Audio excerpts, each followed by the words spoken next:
I knew something was wrong the moment I opened my eyes and saw the ceiling. It wasn't mine. Mine had a faint crack shaped like a crooked branch. This one was smooth, white, too bright, and the air, cold, sterile, hit me like a question I wasn't ready to answer. I tried to lift my hand, and it trembled as if it didn't belong to me. A monitor beeped somewhere close by. I thought, with terrifying clarity, I'm in a hospital. Why? A nurse in blue scrubs leaned over me, her face soft, professional. Mrs. Eldridge? Can you hear me? I nodded, though my neck felt stiff. You were brought in last night, she said. Loss of consciousness, severe reaction to a sedative mixture. I stared at her, trying to gather the pieces of memory that slipped like soap from wet fingers. Last night? Yes. I remembered the kitchen light, warm and dim, the faint scent of lavender from the candle I'd lit, and Clara, my daughter-in-law, standing by the stove with that polite, tight smile she always wore around me. She'd said, "Mom, you barely sleep these days. Drink this before bed. It'll help." She put the mug in my hands like she was offering comfort, not obligation. I remember the taste, bitter under the honey, a bitterness I didn't question because I was tired, and it was easier to trust than to doubt. Then darkness. Nothing else. The nurse adjusted something near the IV stand. Your labs showed several substances. Some shouldn't be mixed. The doctor will explain. Her tone was careful, like stepping around broken glass. I wanted to tell her this was surely a misunderstanding, that Clara may be impatient, yes, and sharp-tongued when she thinks I don't hear, but she is no monster. She's the mother of my granddaughter, the woman my son loves. And I've lived long enough to know people hurt others more often through carelessness than cruelty. I clung to that thought like a rope thrown into deep water. If you enjoy the stories here, dear, you're welcome to join our Patreon. There you'll find exclusive tales that never appear on YouTube, and new stories come out earlier than anywhere else. The link is just below. We're waiting for you. The doctor arrived, calm, middle-aged, with the heavy eyes of a man who delivers hard truths as gently as he can. He asked a few questions: what I took before bed, who gave it to me, whether I had mixed medications myself. I answered honestly, my voice thin, as if someone had scraped it clean inside me. When I said Clara's name, something flickered across his face. Not surprise. Recognition. Mrs. Eldridge, he said, folding his hands. The interaction of these substances could have been fatal. Hospital protocol requires us to notify authorities when there's a possibility of intentional or negligent poisoning. I felt the words settle on my chest like wet earth. Authorities. Poisoning. Clara. I shook my head. She didn't mean... But the room didn't bend to my hesitation. Try to rest, he said gently. You're stable now, but the police will ask for a statement. When he left, the silence in the room felt heavier than the truth. My mind tried to reach for excuses, to build small bridges of explanation the way I had done for years. Clara must have been stressed. She misread the label. Maybe she thought it was harmless, just something herbal. She couldn't have known. She simply couldn't. A soft knock sounded, and I turned my head slowly. It was my son, David. His shoulders were hunched, his eyes rimmed red as if he hadn't slept. He stepped inside quietly, as though entering a church. For a long moment he just looked at me, and in his gaze I saw not understanding, not yet, but fear. The kind that comes when the life you built begins to tilt, and you're not sure which way it will fall. "Mom?" he whispered. "What happened?" I opened my mouth, but the truth jammed in my throat like a secret too heavy to lift, and all I could think was, if I speak, something in our family will break forever, and if I stay silent, something in me already has. I closed my eyes, feeling the sting behind them. The machines kept beeping softly, like patient witnesses. The room smelled of disinfectant and endings. When I finally whispered his wife's name, it sounded like someone else's voice entirely. I didn't sleep at all that night, though the nurse dimmed the lights and whispered that I should try. My body was exhausted, but my mind kept circling the same thought. What if this wasn't an accident? Every time that idea appeared, I pushed it away like a rude guest knocking at the door. I told myself I was tired, confused, still recovering. But it kept knocking, patient and insistent. By morning, the hallway noises grew louder, carts rolling, conversations drifting, the soft squeak of rubber soles. A different nurse checked my vitals. She looked at me too carefully, as if measuring more than my blood pressure. Then she murmured, "The detective will be here soon," and left the room without waiting for my reaction. Detective? The word cut deeper than any diagnosis. I wanted to call David, but my hands shook too badly. I wanted to call Clara, too, if only to hear her voice, to study it closely, to see if it still matched the woman I'd tried so long to love. But I didn't. I wasn't ready for her explanations, whatever they would be, tearful, indignant, or rehearsed. When the door finally opened, the detective didn't look like the men from television. No hard jaw, no dark coat, no intimidating silence. He was a man in his 50s, slightly stooped, with kind eyes and a notebook already open. His name was Officer Hale. He introduced himself softly, like a pastor entering a grieving home. "Mrs. Eldridge, I know this is difficult. We only want to understand what happened." I nodded. My throat felt tight. "Can you tell me," he began, "what you took last night?" So I told him. My voice was thin, but every word was deliberate.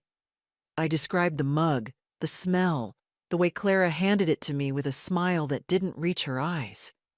I explained that I'd been struggling with sleep, that she'd noticed, that she'd said she had something stronger than herbal tea. I didn't say anything unkind. Habit, I suppose. A lifetime of softening edges. "Did she tell you what was in it?" he asked. "No." "Have you taken sedatives on your own?" "Yes. Mild ones, but never mixed anything." "I'm careful." I hesitated, wiping my palm against the blanket. "I was a nurse for 30 years. I know what mixing medications can do." He wrote that down, slowly, as if giving me time. "Do you believe your daughter-in-law intended harm, Mrs. Eldridge?" I felt my breath catch. He'd asked it gently, but it felt like a blow. "How can I believe that?" I whispered. "She's family." He waited, patient. He didn't push.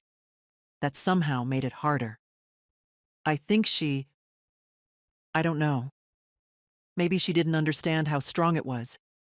Maybe she didn't read the label. Maybe she was trying to help and something went wrong." He looked at me with eyes that had seen too many stories like this. Sometimes people mean well. Sometimes they don't. It's our job to determine which. He closed his notebook with a soft click. "Your toxicology results show 3 substances. 1 prescribed, 2 not. One of them in a concentration that—" He paused, choosing his words with painful care. "It couldn't have been an accident." My heart seemed to stop, then start again with a painful thud. "You're saying she—" "I'm saying the amounts were deliberate," he replied. "Someone measured them." Measured, not guessed, not mistaken. I pressed my hand to my mouth. Even then, even as logic formed a neat, cold line in my mind, my heart resisted. Because if I believed him, I had to accept something far worse than poisoning. I had to accept that the little dismissive gestures, the sighs, the cold politeness from Clara over the years were not just personality. They were distance, and distance, left long enough, becomes something sharp. Officer Hale stood. "We'll need a formal statement later today. For now, rest, Mrs. Eldridge." Rest. The word felt almost cruel. After he left, I closed my eyes, but the darkness behind them was no refuge. I kept seeing Clara's hands, the way she set the mug down, the slight tremble in her fingers, the way she avoided looking directly at me.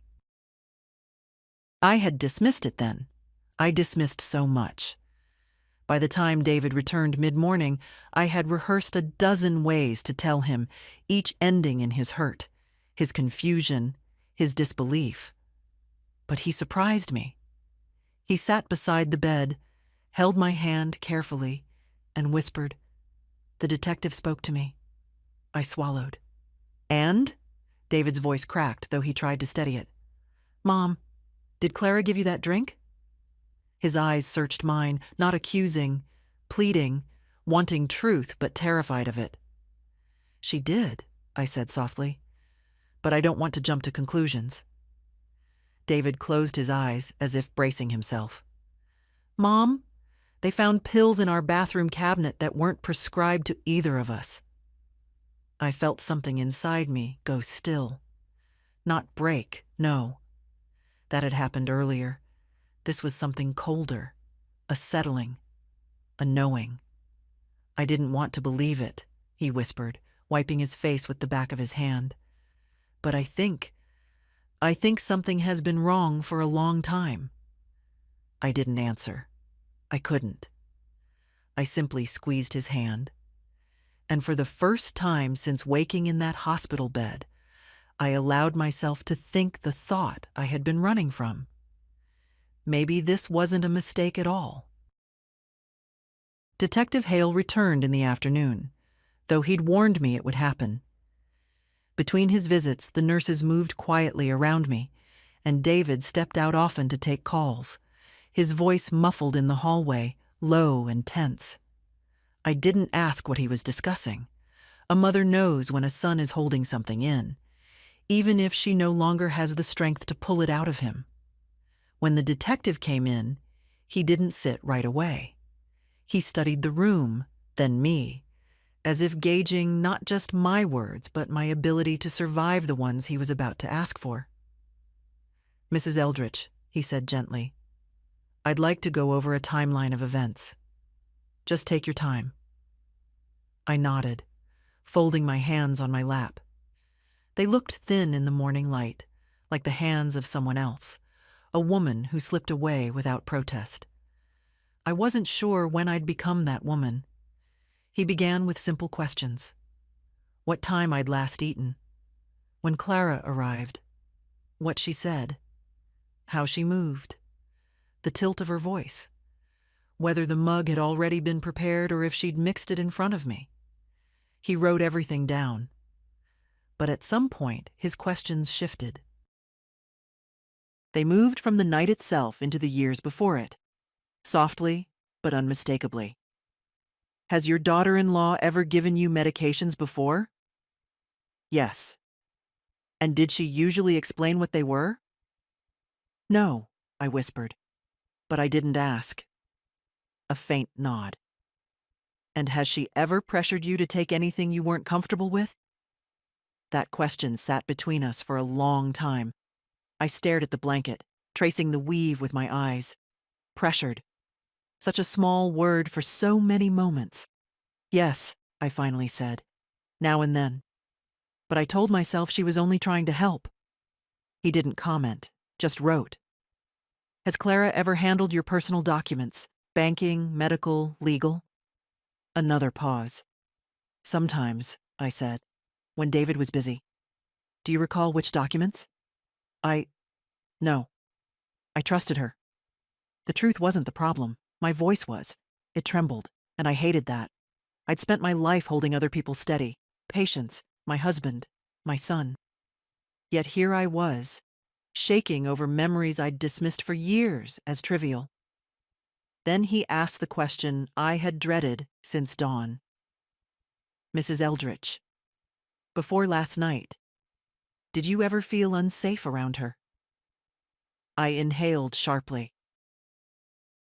Not because the answer surprised me, but because the answer was so simple.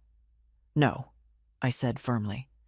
But after a moment, I added, though I suppose I often felt small. He lifted his eyes at that. Not frightened, not threatened. Just small. Invisible in my own home, where my mug was moved to a different shelf, my blanket folded a different way, my chair taken by her handbags, her laptop, her presence. Detective Hale closed the notebook. Sometimes harm doesn't begin with fear, Mrs. Eldritch. It begins with erasing someone inch by inch. The words struck deeper than I wanted to admit. I looked away, blinking hard. There was a knock, and a nurse peeked in. Everything all right? Yes, I said quickly. She nodded and left. Hale stood. We'll take your formal statement tomorrow morning. For now, I suggest you speak with your son. He cares for you deeply. I wanted to believe that, without hesitation. I truly did. After he left, David stepped inside as if waiting for permission. He sat by my bed again, and for a while, neither of us spoke. He looked older than he had yesterday. Older, and somehow smaller too. Mom, he said at last, they found something else. I felt the air shift. What is it, David? He rubbed his temple. In the kitchen drawer, there were empty blister packs, not mine, not yours. And Clara's? He swallowed. They're medications she never told me she had. Strong ones. I looked at him, studying his face the way mothers do, reading beyond the words. You think she meant to harm me? He opened his mouth, closed it, then whispered. I don't know what to think. I don't know who she is anymore. A strange ache went through me. Not because of the suspicion, not even because of the danger I'd been in, but because my son now stood at the edge of something he could no longer ignore. I had lived there for years. I knew that lonely place. David, I said softly, I don't want to tear your family apart. He shook his head, eyes wet. Something was already breaking, Mom. I just didn't see it. The room felt smaller then, as if the past years pressed into the corners and walls, whispering all the things I'd chosen not to disturb. For my son's sake. For the illusion of peace. A nurse came to check my blood pressure. David stepped aside, grateful for the interruption. When she left, he remained standing, staring at the floor. I need to talk to Clara, he murmured. Be careful, I said quietly. He looked up, startled.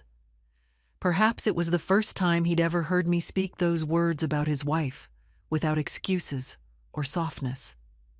I'll be back soon, he promised. And then he left the room, though part of me feared he was walking into a truth neither of us was ready to fully face. I sat very still, listening to the hallway sounds until they blurred together, the machines humming beside me like old companions.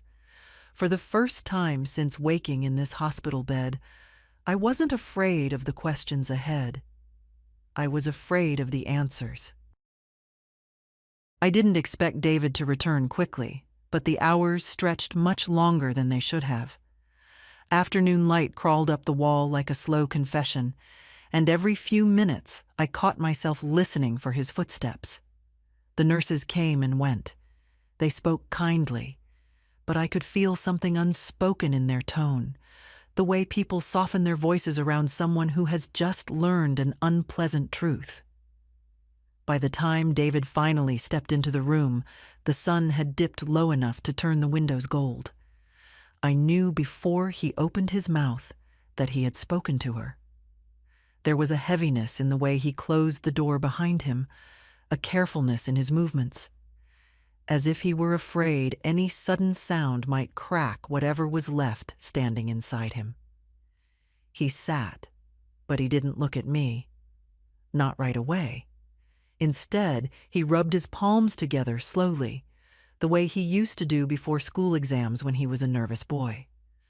I felt an ache rise in my chest at the memory of that version of him, the one who was so easy to comfort, so easy to protect. "Mom," he said at last, "I talked to Clara." His voice had changed. Not broken, no. Something quieter, thinner, stripped of certainty. "What did she say?"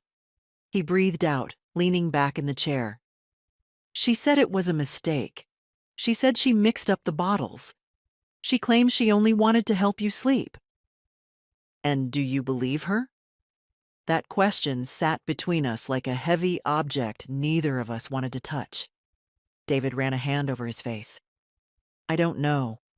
And then, more quietly, "I want to. God, I want to." I nodded. I understood. Wanting to believe someone you love. That was a kind of loyalty women of my generation had been trained to treat as virtue.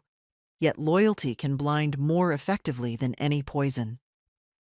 "She said the pills weren't hers," he continued. "That maybe you misunderstood the dosage. That maybe you mixed something without realizing."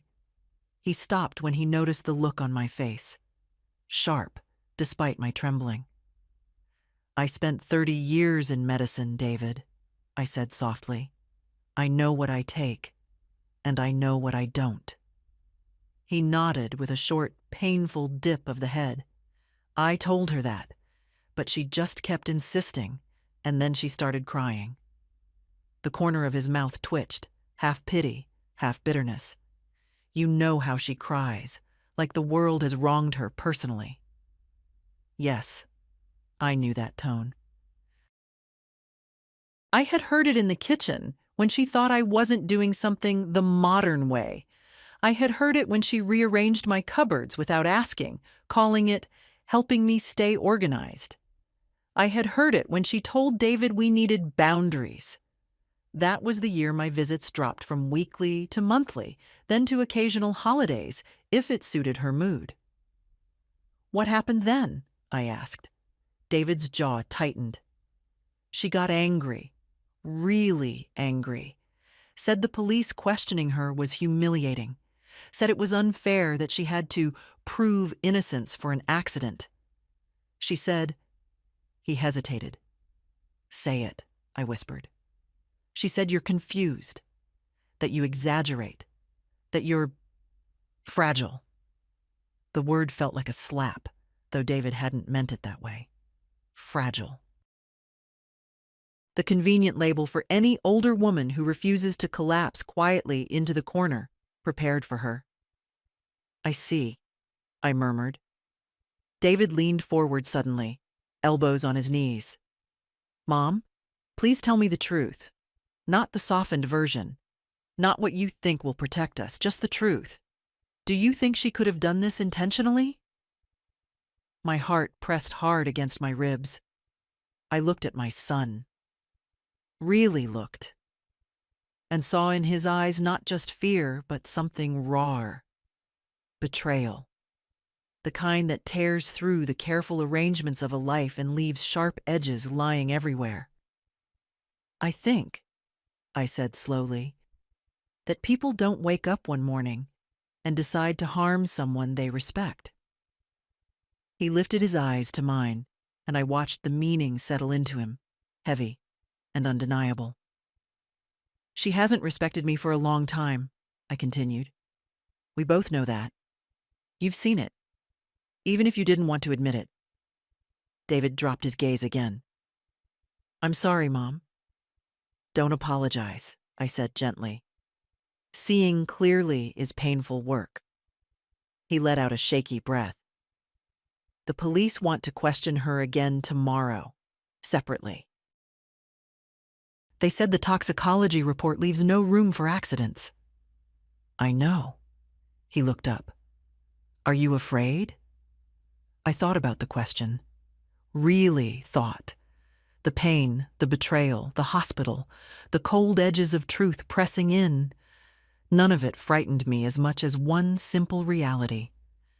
I'm afraid, I whispered, that once this is over, nothing in our family will ever be the same. David reached for my hand. His grip was warm but unsteady. Maybe it shouldn't be the same. His words surprised me, not because they were harsh, but because they carried a quiet courage I hadn't seen in him for years. For a moment, we simply sat there, hands clasped, the evening light dimming around us. Somewhere outside the room, a machine beeped, steady and indifferent, as if marking time for both of us. "Mom," he said softly, "I'm going home to check on Lily. I'll be back tomorrow morning." "All right." He kissed my forehead, something he hadn't done since he was a teenager, and walked to the door with slow, heavy steps.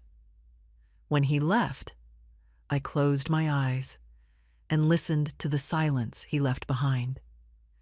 And for the first time, I understood. The truth wasn't breaking our family. It was revealing what had been broken for a long, long time. They discharged me the next morning. David wanted to drive me home, but he had to take Lily to school, and I insisted I could manage a taxi. Part of me wanted a moment alone, a quiet pocket of time before I stepped back into the house that no longer felt like mine. The cab pulled up to the curb, and I sat for a moment, staring at my front door. Funny how a place can look exactly the same and yet feel like a stranger. The geraniums on the porch were still blooming, though someone had overwatered them. The doormat was crooked. I always kept it straight. Small details, maybe, but they all whispered the same unsettling truth. Someone had been living in my absence the way they preferred, not the way I had left it. Inside, the air felt different too, colder, as if the house had been holding its breath. My slippers were moved to a different corner. The blanket draped over the couch wasn't folded in my usual way. And on the kitchen counter, next to the fruit bowl, lay a stack of my mail, opened. The sight made something tighten deep inside my ribs. Clara had a habit of tidying what wasn't hers to touch. She called it helping. David called it her way of showing she cares. I had called it nothing at all, because calling it out would have made me look ungrateful. I walked through the rooms slowly, touching the backs of chairs, the edge of the table, grounding myself. When I reached the bedroom, I noticed the nightstand drawer slightly ajar. I never leave it that way. Inside were my medications. The bottles rearranged. One was missing. I stood very still, my hand on the drawer, listening to the quiet hum of the house as if it might offer an explanation. Instead, memories surfaced. Unwelcome, sharp. The time Clara insisted the dose on my heart pills was too strong and moved them to a different shelf. The time she took my insurance papers to put them somewhere safer. The time she told David I was forgetting things, when in truth she simply didn't like being contradicted. I closed the drawer gently. Too gently, perhaps, for what churned inside me. In the kitchen I made tea, though my hands trembled enough that I spilled some water on the counter. The scent of chamomile rose softly, familiar and warm, but I could no longer drink anything without hesitation.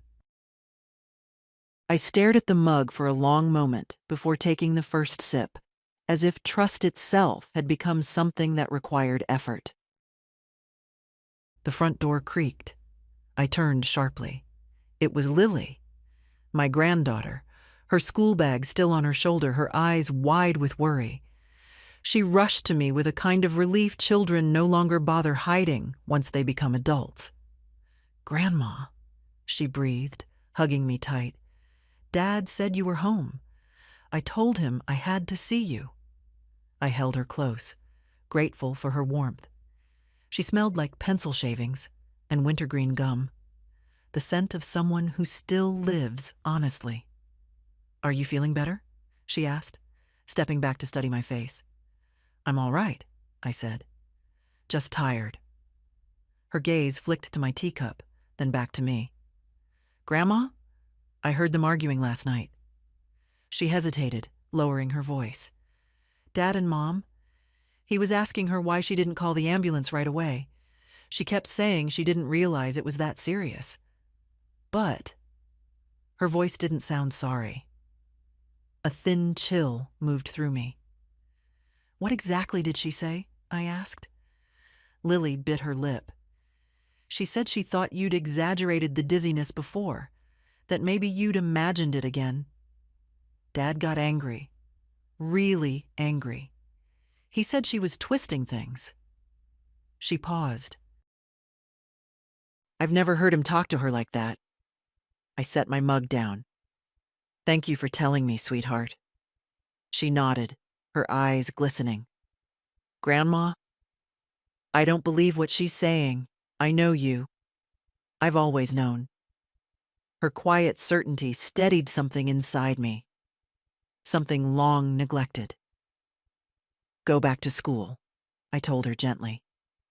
"Your dad needs you to be calm right now." She hugged me again before leaving, and when the door closed behind her, the house fell silent. I walked to the window and stood there a long while, looking out at the street I had lived on for more than 40 years. People went about their ordinary lives, unaware of the quiet unraveling happening behind my curtains. Home, I realized, is not just walls and furniture. It is safety. And for the first time in my life, this house no longer felt safe. And that, more than anything else, was what finally made me angry. Lily's footsteps had barely faded down the walkway when a heaviness settled over the house, as if her presence had been holding the walls upright. I stood for a while in the quiet kitchen, listening to the drip of the faucet, noticing how the air seemed different, tense, watchful. It was strange how a home could turn into a place of suspicion overnight. Stranger still was how familiar that suspicion felt, as though it had been waiting for years, only now stepping forward into the light. I decided to check the rest of the house, not because I expected to find anything dramatic, but because I needed to reassure myself that whatever had been moved, taken, tampered with, I would see it with clear eyes this time. No more smoothing over discomfort the way I used to smooth wrinkles in a tablecloth.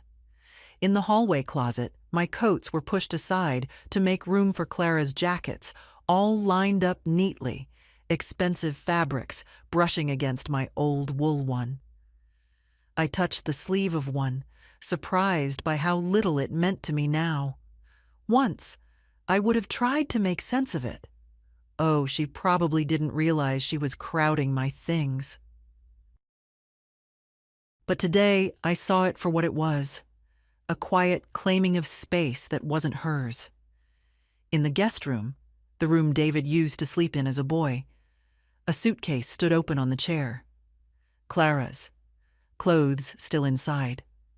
I stared at it, something cold unfurling inside me. Had she planned to stay here while I was in the hospital, or had she stayed last night after the police questioning?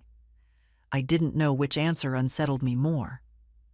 When I returned to the living room, I noticed Lily's favorite sweatshirt folded on the armchair. She must have left it here last week.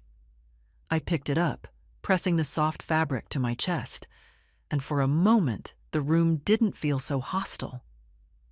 The doorbell rang. I froze. For a second I thought it was David, but then I heard a hurried knock, the kind that carries more entitlement than worry. I opened the door only a crack. It was Clara. Her hair was pulled back sharply, her coat unbuttoned, her face arranged into an expression I'd come to recognize over the years. Helplessness stretched over irritation. She pushed the door wider and stepped inside before I could invite her. She moved quickly, like someone late for an appointment she never planned to keep. "Thank God you're home," she said breathlessly. "David told me you were discharged, and I thought, well, I'd better come check on you." I looked at her for a long moment. She avoided my eyes. "I'm fine," I said quietly. She nodded too quickly. "Good, good. I was worried. The whole hospital ordeal was terrifying, you know. I told the detective you must have mixed something accidentally. You've been so overwhelmed lately, and—" "Stop," I said gently. She blinked, startled. I had never interrupted her before, not once. I stepped farther into the room, giving her space but not permission to follow. Her eyes scanned the living room, at the mail, at the mug on the table, the way someone surveys damage after a storm. "I know you're upset," she said, softening her voice. "But you have to believe me, Martha. I didn't mean for anything bad to happen. I gave you something mild, just something to help you sleep. You misunderstood the strength. Anyone could have made that mistake." "I didn't misunderstand anything," I said. A flicker, irritation, then calculation, crossed her face before she smoothed it away. "You're confused. The doctors said older adults. That's enough," I said, more firmly this time. The silence that followed stretched long and thin between us. I saw then what I had refused to see for years, the absence of warmth in her expression, the faint contempt hiding behind her politeness, the way she straightened her shoulders as if preparing for a role she no longer believed in. "You opened my mail," I said quietly. "You moved my medications. One bottle is missing." Her lips parted, then closed. Not denial, not immediately, but surprise that I had finally noticed. "I was just trying to help," she said sharply. "Someone has to keep things organized here. You don't always remember." I took a slow breath. "I remember more than you think." Her eyes narrowed. "If you're implying something—" "I'm not implying," I said. "I'm telling you, from now on, you don't touch anything in this house. You don't enter without permission. And you don't give me anything. Not food, not tea, not pills." The silence thickened, heavy as a winter quilt. Clara's face hardened. "David will never take your side." I met her gaze steadily. "He already has." That rattled her. I saw it. The tiny shift in her posture, the faint tremor at the corner of her mouth. She turned away, reached for her coat, then stopped. "You don't know what you're doing," she said in a cold whisper. "You're ruining everything." "No," I said softly. "I'm finally protecting myself." She left without another word, the door slamming hard enough to make the picture frames tremble on the wall. I stood alone in the quiet house, feeling the echo of that slam settle into the floorboards. For the first time, the silence didn't frighten me. It steadied me. It told me I wasn't imagining any of it. And it told me the days of shrinking myself to keep the peace were finally over. By evening, the house felt calmer, though not because anything had truly settled. It was the calm that follows a storm, the kind that allows you to walk through rooms and finally see the damage for what it is. I sat on the sofa with a blanket over my knees, my tea untouched, and listened to the refrigerator humming in the kitchen. Every sound in the house had a sharper edge now, as if the walls themselves were insisting I stay awake, stay alert.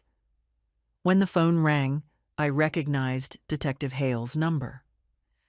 "Mrs. Eldridge," he said, "I wanted to inform you we've moved to the next stage of the investigation. We'll need access to certain documents, medical and financial, to rule out forged prescriptions or unauthorized purchases." My fingers tightened around the phone. "What documents exactly?" "Any medication logs, prescription receipts, banking statements related to pharmacy transactions, and, if you consent, a review of any power of attorney agreements." Power of attorney. Those 3 words landed with a weight I hadn't expected. There was one. A limited one David and I signed years ago, after my surgery, allowing him to handle urgent paperwork if I were hospitalized. He never abused it. He barely remembered it existed. But I remembered handing the folder to him afterward and watching Clara take it from his hands to file properly. "Detective," I said slowly, "I'll gather what I can. But I won't give access to certain documents without first speaking to my lawyer." "That's entirely within your rights," he replied. And then, more gently, "You're doing the right thing." The right thing. Strange how it could feel both empowering and terrifying.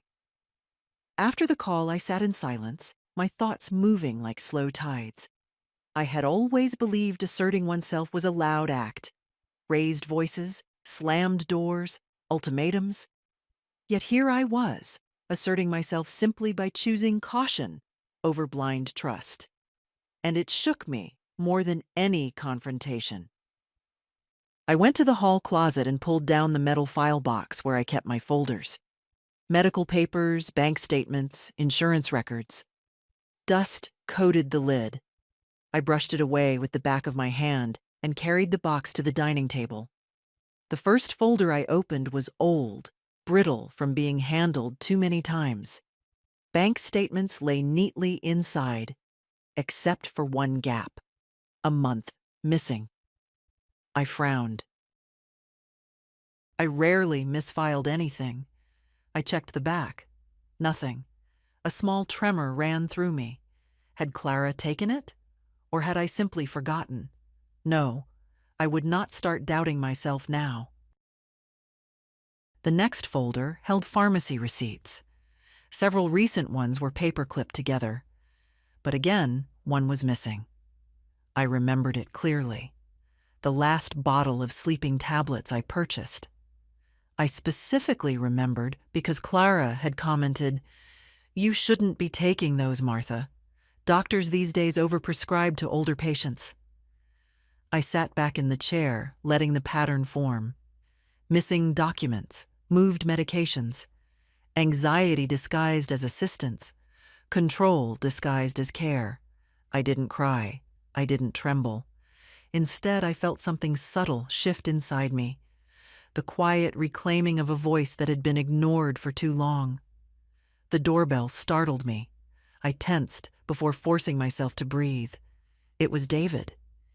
He stepped in and closed the door behind him with uncharacteristic gentleness. "Mom," he said, taking off his jacket, "you shouldn't be alone right now." I almost smiled. "I've been alone for years, David. Tonight isn't any different." He winced, as if the truth had cut deeper than he expected.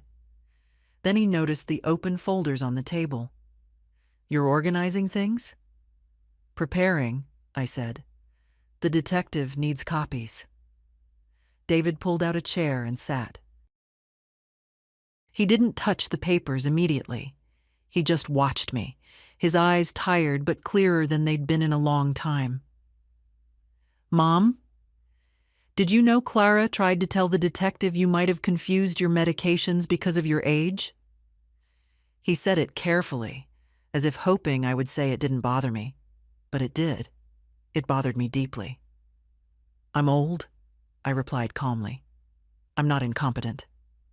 He nodded, swallowing hard. I told him the same. For a long moment, we sat together in a silence that didn't ache like before. It felt collaborative, as if for the first time in years, we were looking in the same direction. "David," I said quietly, "I'm not giving full access to anything until my lawyer advises me." He looked surprised, not at the words, but at the steel behind them. "Good," he said. "I think that's smart." He reached for one of the folders, then paused. "Mom, if something is missing, we'll find out. I promise." But I already knew some things had been missing long before today. Like my boundaries, like my place in my own home, like my belief that silence keeps families intact. I closed the file box and rested my hand on top of it, steady and sure. Whatever came next, I would face it with my eyes open. I heard the knock long before it reached the door, sharp, clipped, full of impatience. It wasn't David. It wasn't Lily.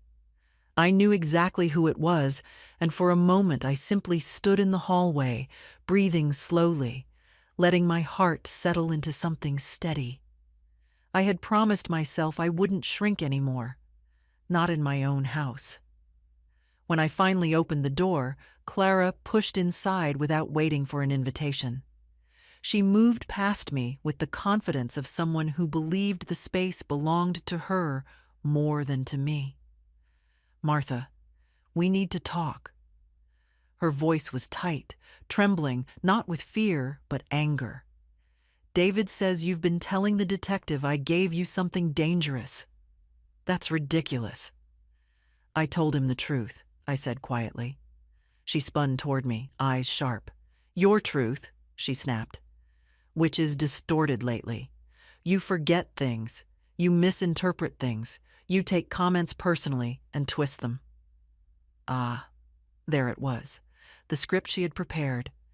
The one she had rehearsed so long, it came out smooth as silk. "I forget nothing," I replied. She let out a short, bitter laugh. "You forgot where your savings book was last month." "Yes," I said. "Because you moved it." Her face paled, then flushed dark. She hadn't expected me to answer directly. "I was helping," she insisted, lifting her chin. "You leave things everywhere. You're not as organized as you used to be." I didn't ask for help. Something flickered in her eyes. Not guilt, but irritation.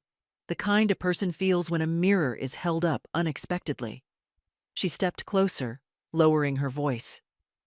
"David is confused right now. The police scared him. But when all this settles, he'll realize you're overreacting. He always does." I felt a strange calm settle over me, like a warm blanket laid gently across my shoulders. "No," I said. "He won't." She blinked. Her smile thinned. "You think you've suddenly turned him against me?" "I didn't turn him," I answered. "You did." She opened her mouth to argue, but I continued, my voice steady. "You rearranged my medications. You opened my mail. You insisted on handling my insurance forms, and when I ended up unconscious, you didn't call the ambulance right away."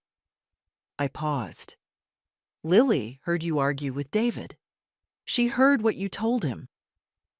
A crack formed in her expression, the first honest one I had seen in years. "Oh, so now a teenager is a reliable witness?" she scoffed, but her voice shook. "More reliable than someone who keeps lying," I said. She took a slow breath, then exhaled through clenched teeth. "If you think the police are going to believe you over me, you're mistaken. They need evidence, and you don't have any." "I have everything that matters," I replied. "I have the toxicology report.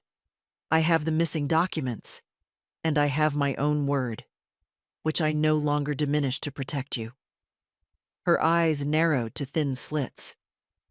"You don't understand what you're doing." "I do," I said softly. For the first time. She stood there for a moment, breathing hard, trying to find the leverage she once held so effortlessly. But the room stayed quiet. The house, my house, no longer bent itself around her. Finally, she snatched her coat from the armchair. "This isn't over," she said. "I know," I replied, "but the part where I stay silent is—" She left without another word, the door swinging shut behind her with a hollow thud. And though the house was silent again, for the first time, it felt like it was on my side. The next morning began with a phone call that made my hand tighten around the receiver. Detective Hale's tone was calm, but there was something heavier underneath it. The weight of confirmation, not possibility.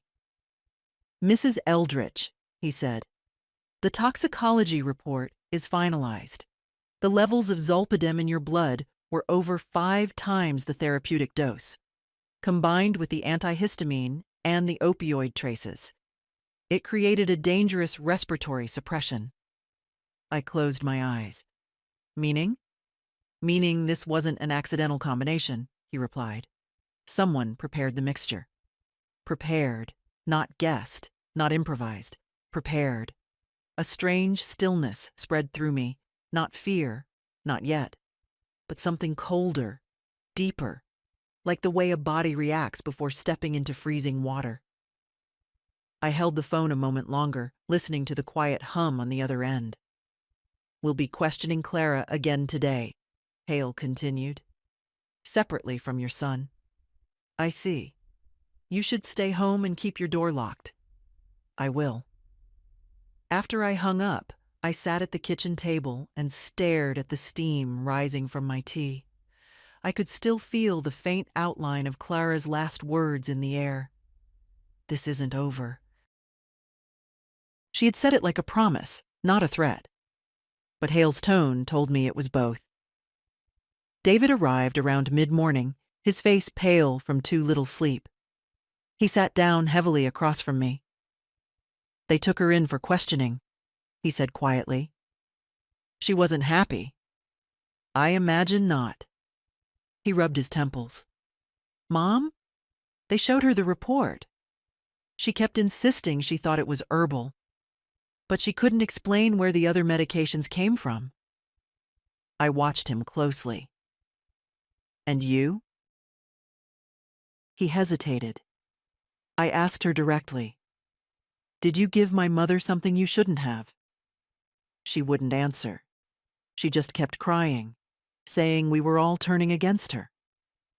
"And what did you feel?" I asked. He leaned back in the chair, looking older than I'd ever seen him. Like I didn't recognize her, and like somehow I didn't recognize myself either. I reached for his hand. His fingers curled weakly around mine, a gesture that felt like he was trying to hold on to something solid while the rest of his life tilted dangerously. "She said you've been paranoid lately," he murmured. "That you imagine things, that you misremember. But Mom," the more she talked, the less it sounded like she was defending herself. It sounded like she was rewriting you. Rewriting me. Yes. She had been doing that for years. I just hadn't named it. "What happens now?" David asked. "The investigation continues," I said. "And we let it." He nodded numbly. He stayed for a while longer, walking through rooms as if seeing them for the first time, noticing details he had once dismissed. The opened mail, the moved medications, the misplaced papers. When he finally left for the station, I stood by the window, watching his car disappear down the street. And that was when I saw it. A familiar figure across the road, half hidden behind the Hendersons' maple tree. Clara. She wasn't looking at the house directly, but her posture was strained, her arms folded, her face tight with something that wasn't sorrow or fear, but fury. A cold, watchful fury. The moment she realized I'd seen her, she turned abruptly and walked down the sidewalk, her steps fast, almost frantic. A tremor rolled through me, but it wasn't weakness. It was clarity. This woman had not expected resistance. She had not expected questions. She had not expected me to wake up. But I had. I closed the curtains slowly, my hand steady, my breath even. The investigation had begun officially today, but for me, the reckoning had begun the moment I opened my eyes in that hospital bed and finally understood. Someone in my family wanted me quiet, and I had no intention of being quiet anymore. The house was quiet after David left, but it wasn't the comforting quiet of mornings past. It was the kind that made memory louder, the kind that brought back versions of myself I hadn't allowed to surface in years. If I was going to face what came next, I needed to remember who I had been before softness became a habit, before silence became a refuge. I made myself a cup of tea, carefully, watching every step, an old ritual reshaped by caution, and sat by the window that overlooked the street. The same street where my husband Thomas used to wave at neighbors while mowing the lawn, where Lily learned to ride her bike, where I stood one snowy evening almost a decade ago, believing that widowhood meant shrinking into a smaller life. Back then, fear had been new to me. Now it felt like a companion I understood. I thought about the years after Thomas died, how I'd returned to the hospital to work part-time, not because we needed money, though we did after the medical bills, but because I needed to feel useful, needed to be someone other than poor Martha, alone now. I remembered the night shifts, the soft beeping of monitors, the complicated comfort of caring for strangers. I remembered holding the hands of women who were afraid, telling them to breathe, telling them they were strong. Somewhere along the way, I stopped telling those things to myself. I don't know when it happened, when fatigue turned into resignation, when Clara's sharpness became something I tiptoed around. Maybe it began with a small moment. The time she corrected me in front of my own granddaughter, or moved my kitchen utensils because I was old-fashioned. Perhaps it was when she stopped asking my opinion and started assuming it was irrelevant. And I let her. That is the part that stays with me now, the letting. I took a slow sip of tea, tasting more bitterness than chamomile, and whispered into the empty room. I wasn't always like this. As if in answer, the sunlight broke briefly through the clouds, settling warm on my hands. I studied the lines along my knuckles, thin, delicate, reminders of decades spent caring for others. These hands had changed bedpans, stitched wounds, soothed brows, cooked meals, held a child through fevers, buried a husband, paid bills alone for the first time at 62. They had done too much living to be dismissed as fragile. A knock on the door startled me. My pulse quickened until I recognized the voice on the other side. My neighbor, Mrs. Landon, a widow my age with a soft step and sharper instincts than people gave her credit for.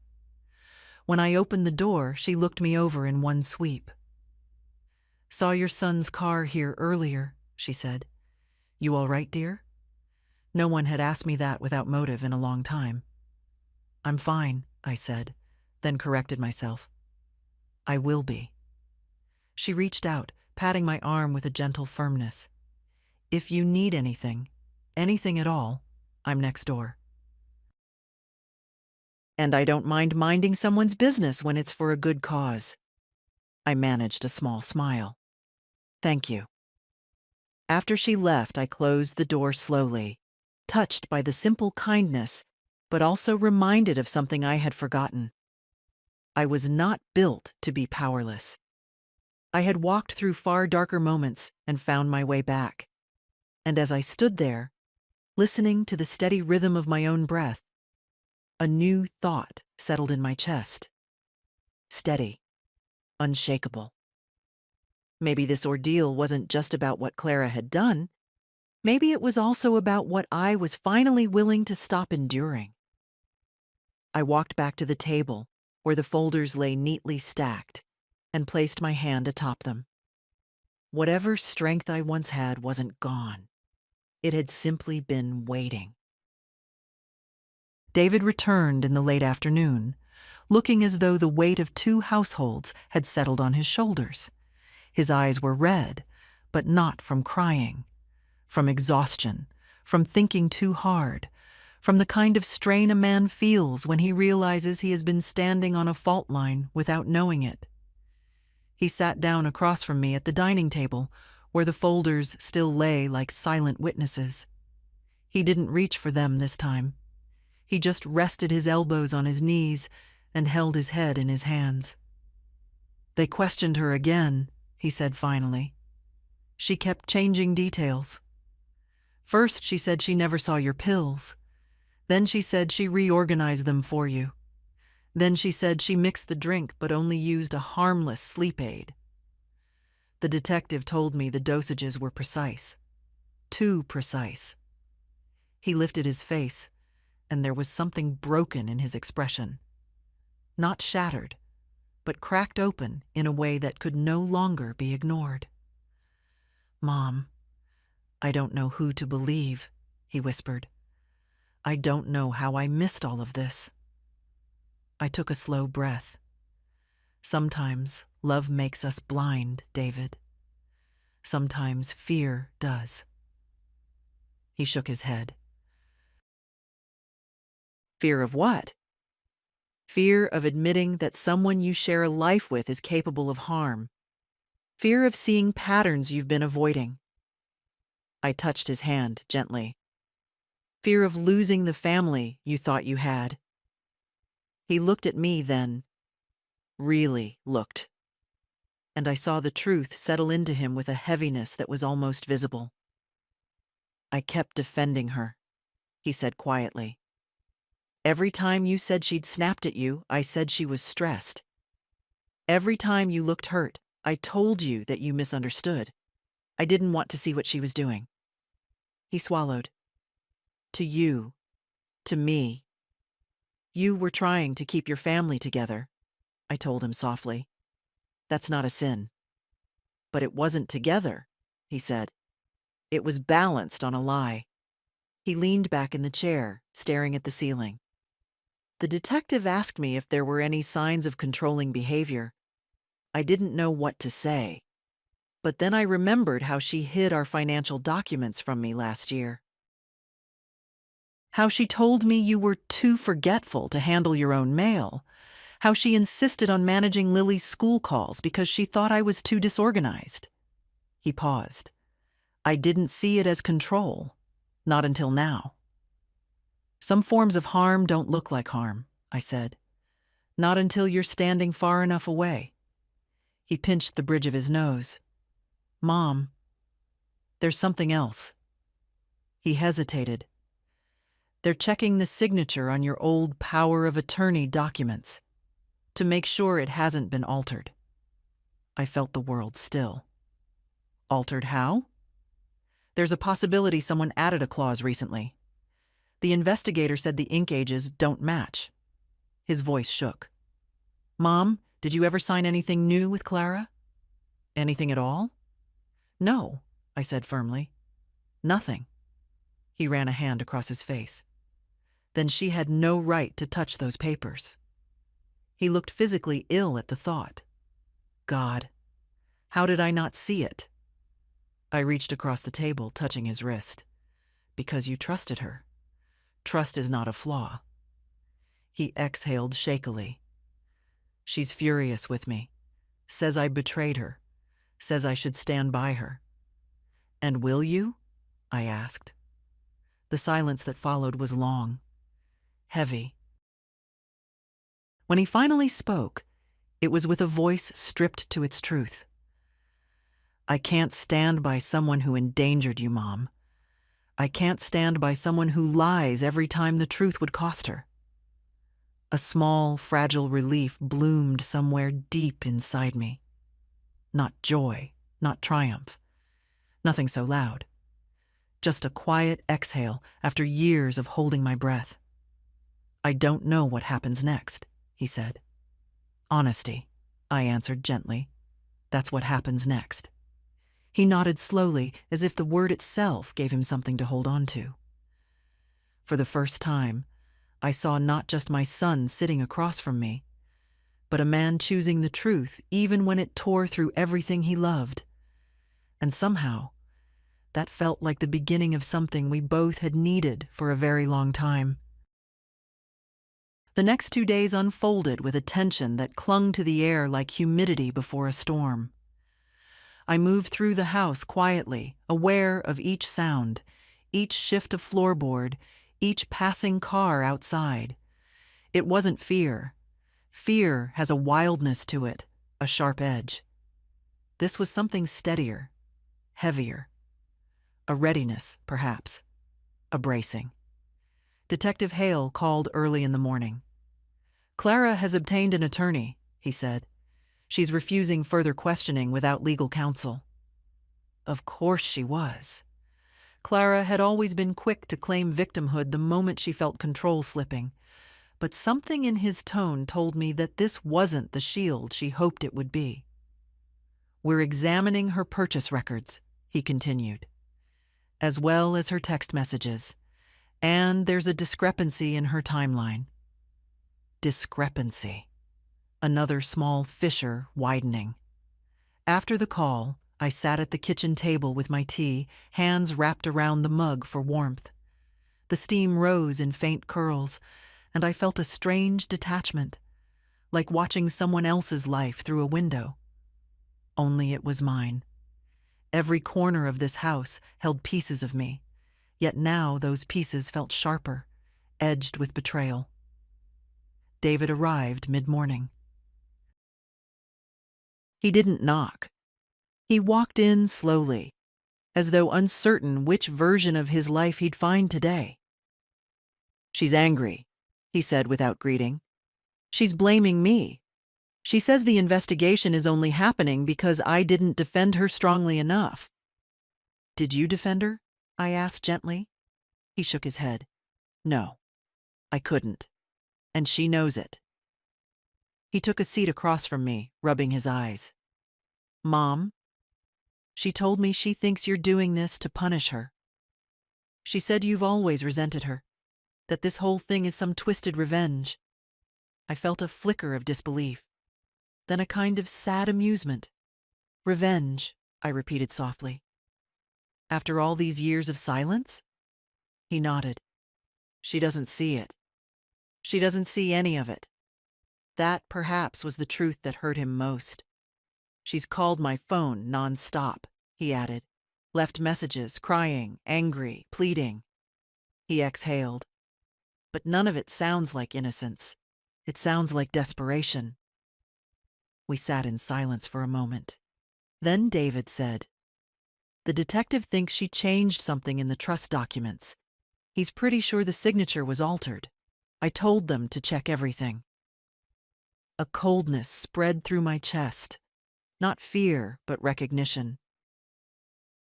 I had always felt an unease around those papers, a slight tug in my memory whenever Clara insisted on organizing them.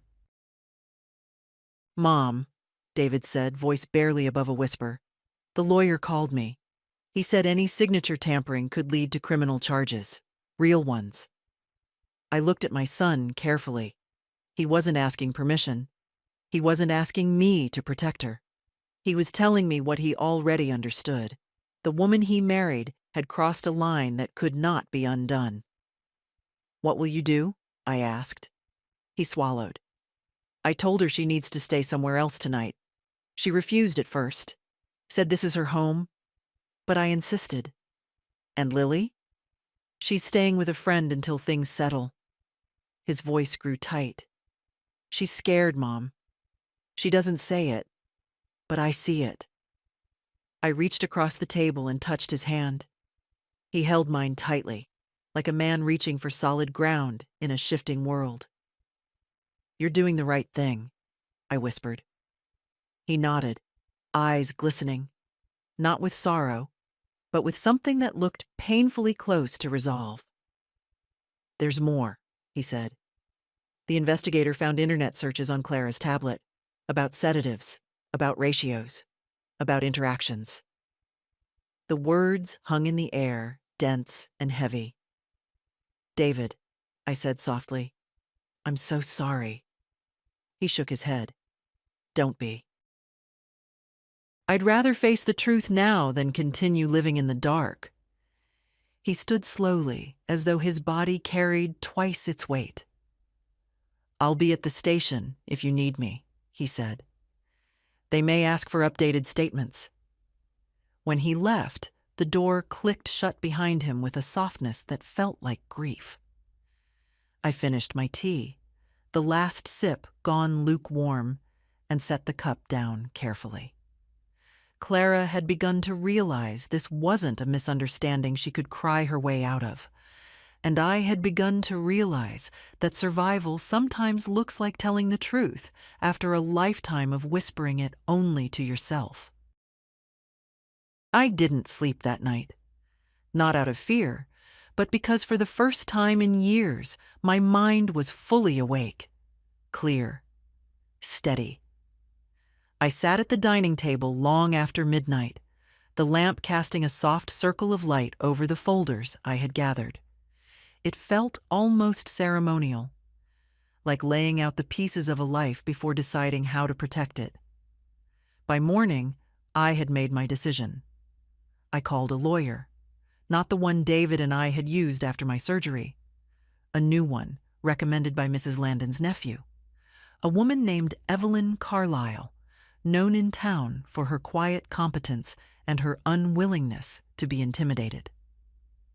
When she arrived that afternoon, she carried a simple leather briefcase and the calm authority of someone who had rebuilt many lives from worse ruins than mine. "Mrs. Eldritch," she said warmly, "I've read the preliminary notes from the detective. You're doing the right thing meeting with me now." I offered her tea, but she shook her head politely. "Let's begin with your documents." We sat at the table and I pushed the file box toward her. It felt strangely like offering a part of myself. She began sorting through the papers with a precision that impressed me. Every missing receipt, every irregular gap, every bank statement with an unexplained withdrawal, she noted them all without judgment. Then she reached the folder containing the old power of attorney form. "Martha," she said, her voice measured, "did you sign this version?" "I signed a version," I admitted. "Not this one.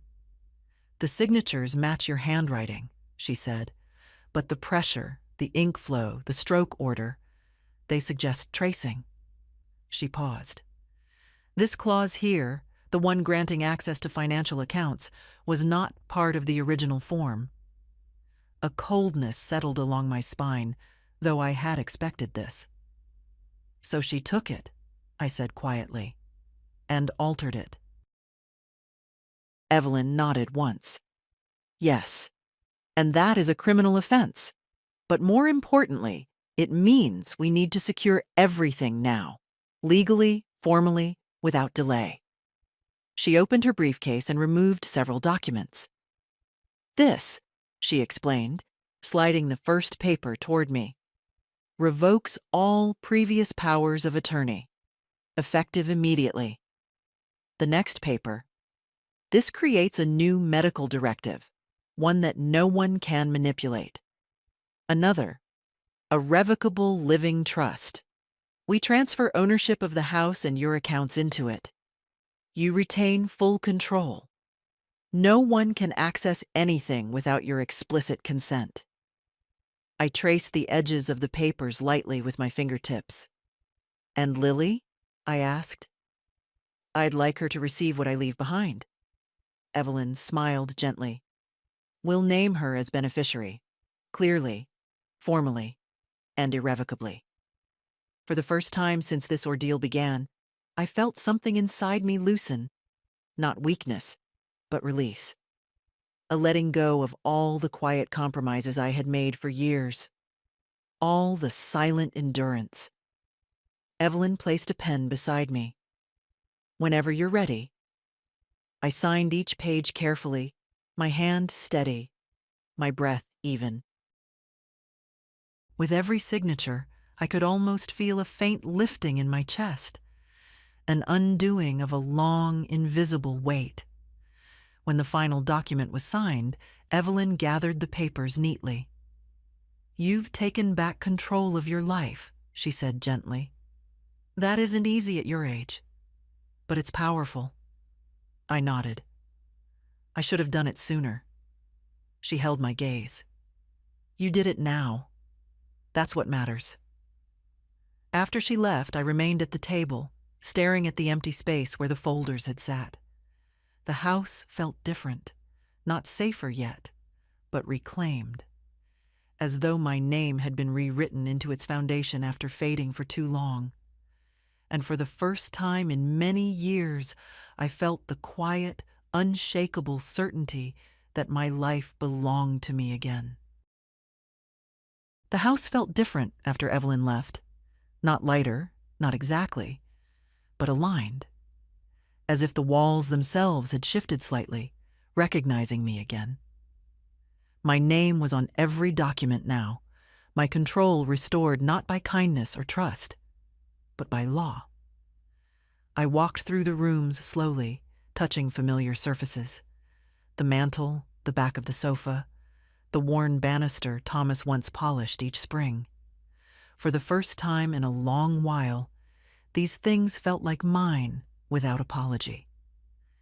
I spent the rest of the afternoon in a quiet rhythm. I opened windows to let in the cool air. I tidied the kitchen, not because anyone expected it, but because I wanted to restore the small order that had been displaced. I cooked a simple supper, roasted vegetables and a bit of chicken, for no one but myself. It had been years since I'd cooked only for my own hunger. The scent filled the house softly, carrying memories of evenings long before Clara joined our family, before the quiet strain settled into the corners. When I sat down to eat, I didn't rush. Each bite felt strangely grounding.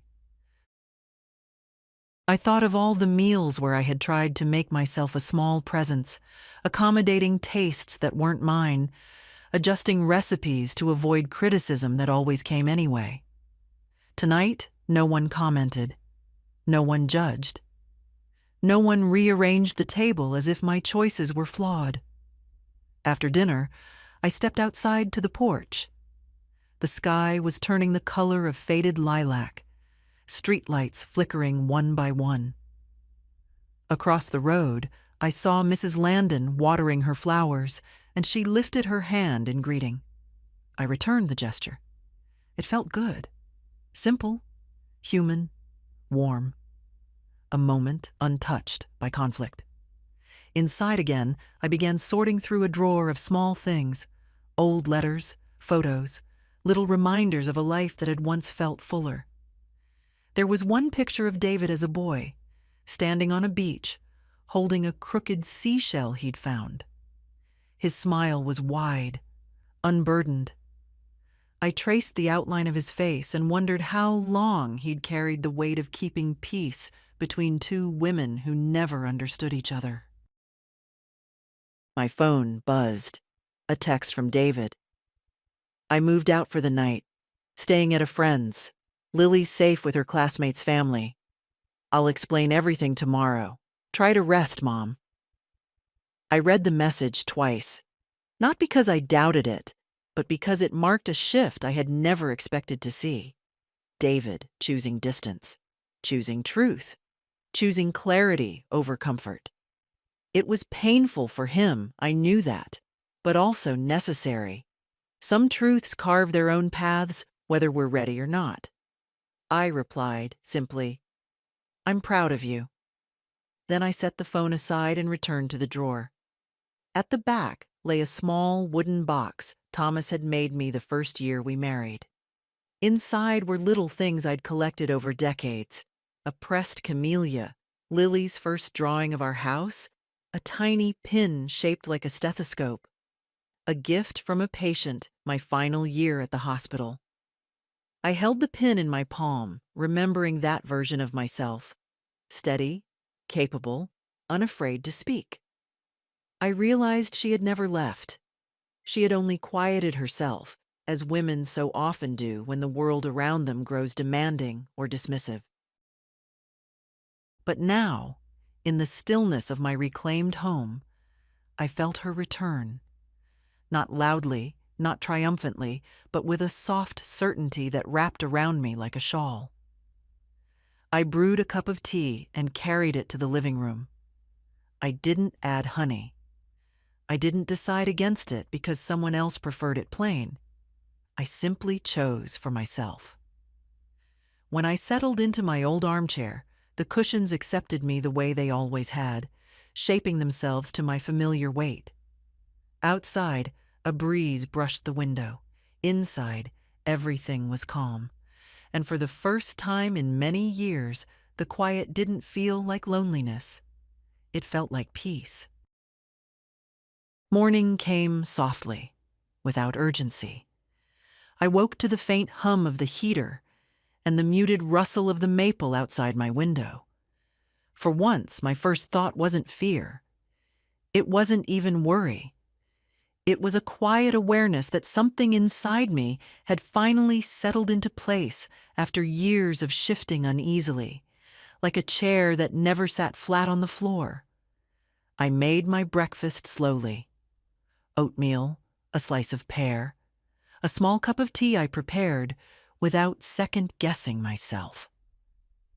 I didn't listen for footsteps that weren't mine. I didn't wait for a voice to comment on how much sugar I used or whether I should eat something lighter. The silence stayed gentle. By noon, David had arrived. He looked tired, yes, but different, as if the storm inside him had moved through, leaving clarity in its wake. He stood in the doorway for a moment, unsure whether he should step into my space or ask permission. That small hesitation nearly broke my heart. "Come in," I told him. "This is still your mother's house." He exhaled, relieved, and stepped inside. For a while, we sat at the table, neither rushing the conversation. He told me that he had spoken to a family counselor, that he wanted Lily to meet with someone neutral to help her process everything. I admired him for that, for choosing care instead of denial. Then he said, "Clara may face charges, Mom. It depends on what else they find." I nodded. The truth no longer bruised, it simply existed. "What will you do?" I asked quietly. He looked down at his hands. "I'm staying away from her for now. I need to understand how much of my life was shaped by fear of her reactions. I didn't realize how much space she took from you, and from me." I reached over and touched his wrist. "You were trying to keep peace. There's no shame in wanting peace." He shook his head. "But there is in enforcing it at your expense." We sat with that truth between us, not sharp, not accusing, just present, like a bruise beginning to fade. Later, Lily joined us, her backpack still slung over one shoulder. She hugged me tightly, as if afraid I might disappear if she let go too soon. I held her longer than usual. When she pulled back, I noticed she'd been crying. "Grandma," she whispered, "thank you for telling the truth. Children often see more than they're allowed to say." I brushed her cheek gently. "Thank you for seeing me." We spent the rest of the afternoon in quiet company. Lily did her homework on the sofa. David fixed a cabinet door that had been loose for months. I baked a small apple crumble, the way I used to before life grew crowded with other people's needs. Outside, the light dimmed slowly. Inside, peace settled again. Not fragile, not temporary, but earned. In the evening, after they left, I walked through the house once more. It felt different again, but now in a way I understood. The house was adjusting to its rightful shape, bending itself around one voice instead of two. Mine. I stopped at the mantel and touched a photograph of Thomas. Him holding Lily as a baby, both laughing, neither aware of the years ahead. I whispered, I found my way back. And for the first time, I believed it fully. As I prepared for bed, the quiet followed me through the hallway like a trusted companion. No tension, no unease, no listening for the shift of someone else's intentions. I lay down beneath my quilt and let the darkness settle softly around me. My body felt tired, but not from fear. From standing tall again after too many years bent inward. It was a good tired, an honest one. And just before sleep took me, I thought, old age doesn't steal our strength. Silence does. And I am done being silent. If my story resonates with you, if you've ever felt small in your own home or quieted in your own life, stay with me. Share your thoughts, your voice, your truths. Sometimes a single comment can remind another woman that she's not alone in the dark.